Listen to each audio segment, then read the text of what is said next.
Film YouTube চ্যানেলে আমি আপনাদের কাছে মানুষ জয়তী মজুমদার। আজকে আপনাদের সো ফিল্ম ইউটিউব চ্যানেলে একটা নতুন ওয়েব সিরিজের সন্ধান দেবো, যেটা কিনা মে মাসের 1 তারিখে এই বছরে রিলিজ হয়েছে হইচই প্ল্যাটফর্মে, যার নাম ভোগ। ভোগ এটা একটা super natural thriller web series, যেটা কিনা পরমব্রত ডিরেক্ট করেছে। পুরো ওয়েব সিরিজটা যেটা সেন্টার লাইনে বলা যেতে পারে, যে মেন যে স্টোরিতে যে অ্যাক্টর, হ্যাঁ, তার নাম হচ্ছে অতীন। অতীন এখানে মুখ্য চরিত্রে অভিনয় করেছেন অনির্বাণ বন্দ্যোপাধ্যায়। তো সে হঠাৎই একদিন তার বন্ধুর শপে গিয়ে, পার্ক স্ট্রিটে, সেটা গিয়ে একটা একটা ব্রাশের একটা আইডল, একটা প্রতিমা কেনে, সরস্বতী, খানিকটা বিকৃত, এক হাতে খড়গ আর এক হাতে বীণা।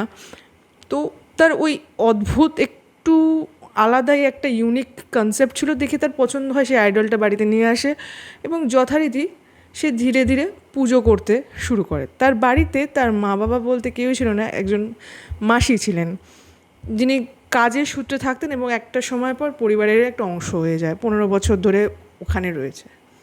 তো সেও হঠাৎ করে বলে যে, নানা রকমভাবে বারণ করে যে এরকম আইডল হঠাৎ জানো না, হঠাৎ করে নিয়ে এসছো কোথা থেকে, কীভাবে তার বিধি নীতি আছে পুজো করার, তো এরকম হঠাৎ করে যেখান থেকে সেখান থেকে আনবে না। তো তার কারোরই বারণ শোনেনি। তার একটা অবিবাহিত একটা কাকা ছিল, তো সে মাঝে সাঝে তার খোঁজখবর নিতে আসতেন, সেও নানা রকমভাবে বাধা দেয়। এইভাবে গল্পটা চলতে থাকে। হঠাৎই একদিন তার স্বপ্নে মা কালীর দর্শন পায়। তো সেখান থেকে অতীন মিন্স অনির্বাণ বন্দ্যোপাধ্যায় সে পুজো করতে শুরু করে। আর হঠাৎই তার বিহেভিয়ারে চেঞ্জেস আসতে থাকে। অফিসে উল্টোপাল্টা কাজকর্ম শুরু করে, অফিসে সে ঠিক মতো যায় না, সবসময় সে পুজোই করে, মাঝরাতে ঘুম থেকে উঠে পুজো করতে শুরু করে। এইভাবে গল্পটা এগোতে থাকে।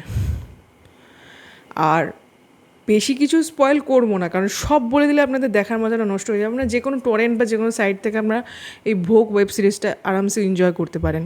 আমি দেখে খুব এনজয় পেয়েছি, আশা করি সবারই ভালো লাগবে। এটা 8 থেকে 80 সবার দেখার মতন। কিন্তু সবথেকে বড় কথা, তাদের অ্যাক্টিংটা সবথেকে আমার অনির্বাণ বন্দ্যোপাধ্যায়ের অ্যাক্টিং আমার খুব ভালো লেগেছে।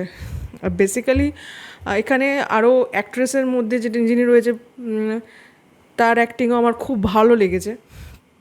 তো এখানে IMDb রেটিং ওয়াইজ 5.7 আছে আউট অফ 10, বাট আমি 10 of 10 দেবো।